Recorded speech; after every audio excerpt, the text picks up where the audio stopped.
Hola, mi nombre es Karen Rodríguez Bedoya y les voy a hablar sobre la fisiopatología de la enfermedad de Alzheimer o EA, como se le conoce en sus siglas. Esta enfermedad se ha convertido en el paradigma de investigación científica en los programas de neurociencias de muchos países desarrollados. La enfermedad del Alzheimer es una enfermedad cerebral que genera el desgaste progresivo de neuronas en determinadas regiones del cerebro. Se da por el depósito de proteínas anómadas en regiones estratégicas del cerebro que implican la memoria, la concentración, el lenguaje y la percepción visual, así como también cambios conductuales, funcionales y de la personalidad. Esta enfermedad se da sobre todo en adultos mayores. Tiene más incidencia en mujeres que en hombres.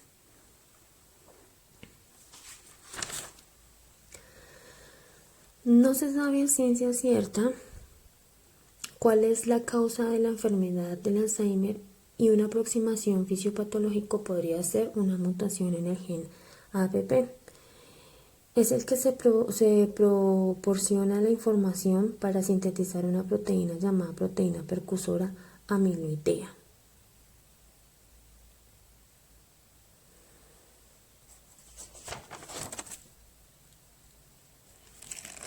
Hay dos procesos degenerativos que caracterizan esta patología de la enfermedad de Alzheimer. La primera es la amiloidogénesis, que corresponde a la formación de filamentos péptido AB en forma de depósitos extracelulares, y la segunda es degeneración neurofibrilar, que es el resultado de la agregación intraneuronal y de filamentos de proteínas tau patógenas. Las proteínas tau es abundante en el sistema nervioso central y periférico y radica a nivel neuronal en los axones.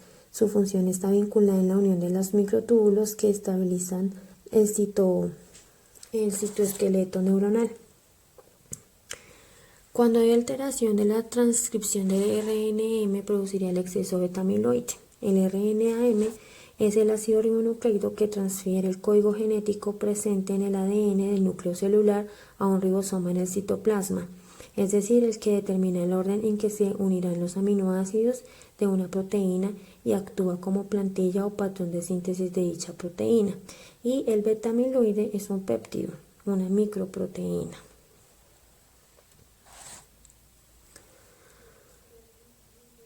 Esto provocaría la aparición de la sustancia amiloide.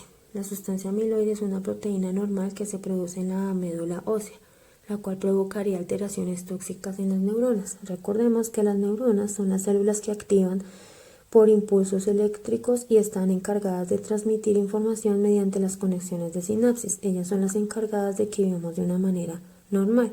Sin las neuronas nosotros no podemos tener una vida normalmente sana.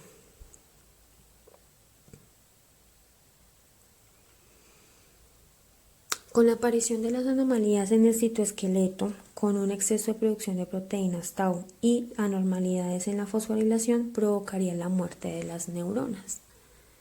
El citoesqueleto es un entramado tridimensional de proteínas que provee el soporte interno de las células y organiza las estructuras internas e interviene en los fenómenos de transporte, tráfico y división celular.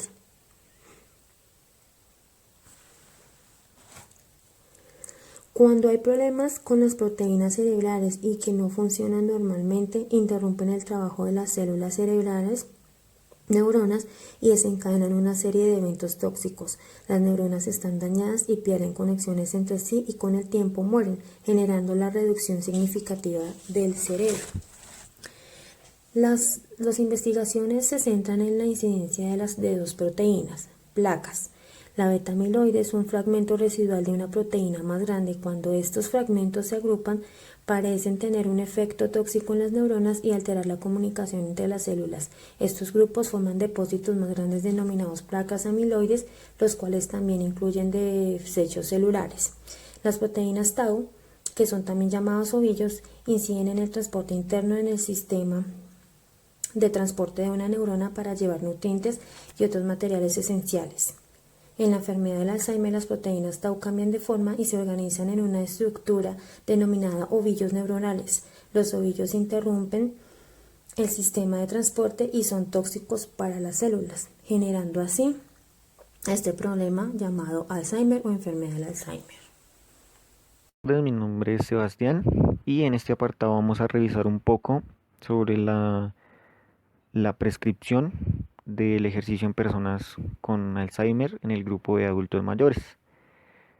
Si bien está claro mencionar que pues para cualquier trato de estas patologías se tiene que recurrir al profesional indicado, pues aquí solo vamos a revisar un poco sobre qué nos dice los estudios que existen recientemente en eso y tener una base fundamental. Entonces, pues se ha señalado que el ejercicio físico es como una de las terapias no farmacológicas más importantes, no solo para el trato del Alzheimer. Pues diversos estudios eh, han demostrado o han dado como resultado los efectos beneficiosos que la práctica del ejercicio físico provoca en las personas mayores, tales como el aumento de la salud en general, mejora de la función cognitiva y disminución de los niveles de depresión o estrés. Principal motivo pues, para aplicar actividad física en personas con Alzheimer es para ralentizar el proceso degenerativo de esta misma. El ejercicio físico puede tener efectos beneficiosos en personas con Alzheimer, como les mencionaba, retrasando el proceso degenerativo, retrasando el comienzo y ralentizando la progresión de la enfermedad. Entonces, pues es importante incluir actividad física en estas personas. Dentro de estos beneficios, se vio que hay una proteína llamada beta amiloide, que es una proteína normal que está fuertemente relacionada con la formación de placas neuríticas, las cuales se caracterizan por el acúmulo de esta proteína en el medio extracelular, delineando el proceso degenerativo del Alzheimer.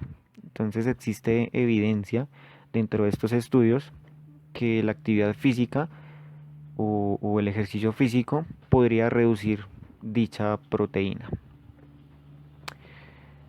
En los estudios clínicos que se han visto, que se han revisado, el ejercicio parece como una estrategia comportamental capaz de promover cierta resistencia al desarrollo de neuropatologías o del mismo Alzheimer, debido al estímulo que su práctica provoca en el manejo de variables neuropsicológicas y en el rendimiento cognitivo.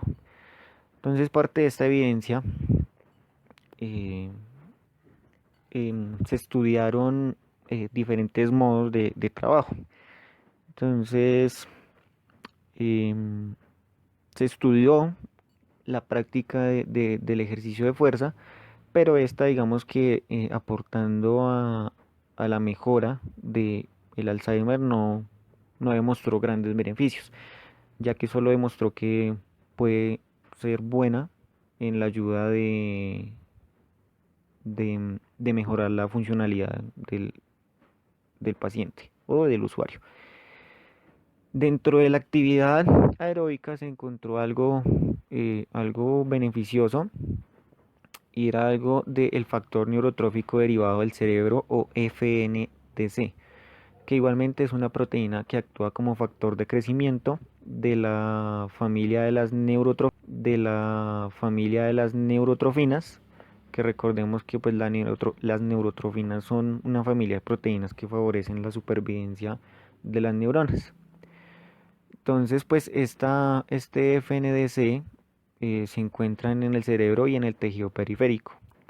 En las personas con Alzheimer, la concentración de FNDC se encuentra mucho más reducida, lo que puede ser un indicativo de la implicación de estas neurotrofinas en el desarrollo de la enfermedad. Entonces, lo que se vio fue que la práctica de actividad física en su modalidad o actividades aeróbicas demostró o sea, inducen una elevación de esta proteína, mejorando pues en cierta medida la enfermedad. Dentro de esta revisión que se encontró, se demostró que los ejercicios multimodales tienen un efecto positivo al aumentar la concentración de FNDC en ancianos con deterioro cognitivo. Entonces, pues recordemos que ejercicios multimodales nos hacen referencia a ejercicios aeróbicos y a ejercicios de resistencia con el propio peso corporal. Dentro de la actividad física en este tipo de población también es importante incluir actividades de estimulación cognitiva, como pueden ser específicas para inducir cambios en los dominios. Entonces, a qué hago referencia con esto? A que podemos incluir actividades de donde la persona eh, trabaje como juegos de palabras, juegos de letras, juegos de asociación, donde esta persona estimule pues por lo menos la escritura y estos gestos que se tienden a perder con este tipo de enfermedades. Entonces, resumiendo un poco, dentro o sea, de lo que se encontró, se puede inducir que el ejercicio aeróbico o el ejercicio multimodal fue favorable para no la prevención, sino como para un, un, un trato por medio de la actividad física de, de esta patología o esta enfermedad como lo es el Alzheimer. Entonces a continuación vamos a ver eh, una sesión de estos ejercicios de estimulación cognitiva para este tipo de población. Listo, entonces por medio de esto podemos prescribir el ejercicio. Sería bueno 3 veces por semana de actividad aeróbica, ya sea de 30 a 1 hora, y pues podemos combinarlos con estas sesiones de estimulación cognitiva. A continuación voy a dejar una tabla con los diferentes estudios o con algunos de los estudios que se revisaron, y al final voy a dejar un a dejar la bibliografía de la cual se obtuvo toda la información o alguna de las fuentes bibliográficas de donde se obtuvo la información.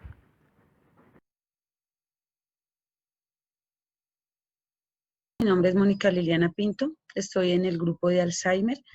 Entonces, iniciamos. Tratamiento farmacológico del Alzheimer en el momento actual. Tratamiento. La enfermedad del Alzheimer no se puede curar ni es posible restaurar las funciones deterioradas. Actualmente es posible retardar su progreso, pero no detenerlo. El tratamiento va destinado a retardar a la evolución de la enfermedad, a manejar los problemas de conducta, la confusión y la agitación, a modificar el ambiente del hogar y, lo más importante, a ofrecer apoyo a la familia. A medida que la enfermedad evoluciona, puede causársele más daño a la familia que al paciente en sí. Antes de prescribir cualquier tratamiento medicamentoso, el profesional debe tener en cuenta que en cada domicilio haya una persona que pueda responsabilizarse de su administración y control, ya que el enfermo no puede hacerse cargo de él mismo. Mientras dure la administración de cualquier tipo de fármaco, la persona encargada debe cumplir estrictamente las pautas escritas y estar atenta a cualquier efecto improvisto. Medicamentos indicados para el tratamiento de los síntomas cognitivos. Entre estos se encuentran los denominados inhibidores de la colinosterasa, que son productos diseñados con el propósito de aprovechar al máximo los neurotransmisores, facilitando la comunicación y transmisión de información entre las neuronas. Los más conocidos son donepezilo, rivastigmina y galantamina. Efectos primarios. Estos medicamentos mejoran o estabilizan el funcionamiento cognitivo. Sus efectos secundarios pueden ser náuseas, el vómito, cambios de humor y en el sueño. También podemos tener encima lo que es el estreñimiento. Existe otro medicamento llamado tacrine, el cual fue el primer medicamento de este tipo aprobado. También produce una elevación de enzimas hepáticas y debe tomarse 4 veces al día. Hoy en día es muy raro su uso por sus efectos indeseados. Asimismo, dentro de este tipo de productos destinados para evitar el deterioro cognitivo se encuentra desde hace relativamente poco tiempo la memantina. Es un fármaco destinado a impedir la entrada masiva del calcio en las neuronas y con ello la muerte neural. Puede mejorar la capacidad para pensar o recordar y puede desacelerar la pérdida de estas capacidades en personas que tienen Alzheimer. Sin embargo, este fármaco no cura ni evitará la pérdida de esas capacidades en algún momento del futuro. Sus efectos secundarios, al igual que los inhibidores, son mareos, náuseas, vómitos, estreñimientos, somnolencia, dolor de cabeza, entre otros. También están los antioxidantes.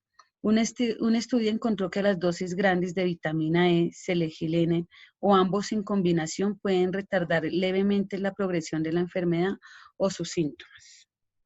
Problemas de conducta. Los problemas subyacentes que contribuyen a la confusión deben identificarse y tratarse. Entre ellos están la insuficiencia cardíaca, niveles bajos de oxígeno, trastornos de tiroideo, anemia, trastornos nutricionales, infecciones y conducciones psiquiátricas. El tratamiento de estos trastornos médicos y psiquiátricos con frecuencia mejoran una gran manera de la función mental del paciente. Puede requerirse la administración de medicamentos para controlar conductas agresivas, agitadas o peligrosas. Por lo general se prescriben en dosis bajas y deben ajustarse a la necesidad del paciente. Sin embargo, los efectos secundarios no son nada despreciables, puesto que pueden ocasionar cuadros confusionales, efectos paradójicos, caídas, efectos antilinérgicos, entre otros síntomas que agravarán más el deterioro cognitivo, lo que a la larga influirá negativamente en la evolución del proceso demencial. También debemos tener otros pasos prácticos. Es necesario evaluar las funciones sensoriales de las personas con enfermedad de Alzheimer. Si se detecta déficit, debe ayudarse al paciente con aparatos para aumentar su capacidad de oír, lentes y cirugía de cataratas, en la medida que sea adecuado. La buena alimentación y el mantenimiento de la salud son importantes, aunque generalmente no es necesario seguir dietas especiales ni tomar suplementos nutricionales. El ejercicio es importante y se debe estimular. Muchas gracias por su atención. Bueno, mi nombre es Aura Castaño y hoy vamos a hablar de los fármacos que utilizamos para tratar el Alzheimer. Uno de estos es el donepezilo. Este medicamento es para tratar la parte sintomática de la enfermedad del Alzheimer, leve o moderadamente grave. Su administración se inicia con 5 miligramos al día, se debe administrar por vía oral, se toma una en la noche antes de acostarse a dormir.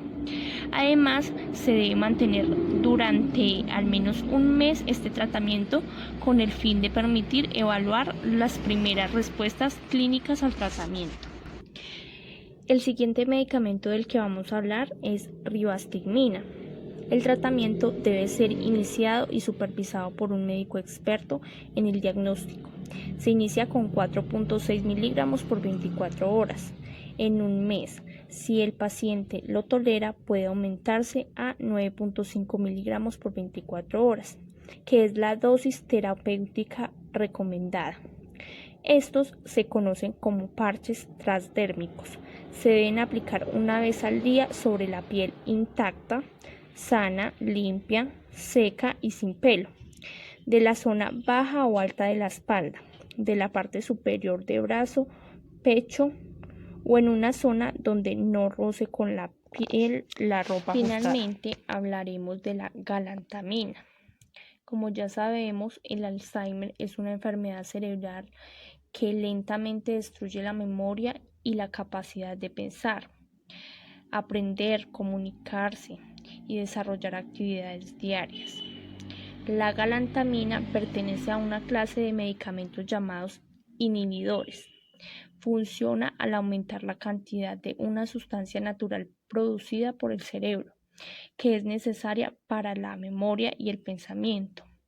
Este medicamento puede mejorar la capacidad de pensar y recordar o retrasar la pérdida de aquellas capacidades en las personas que tienen la enfermedad de Alzheimer.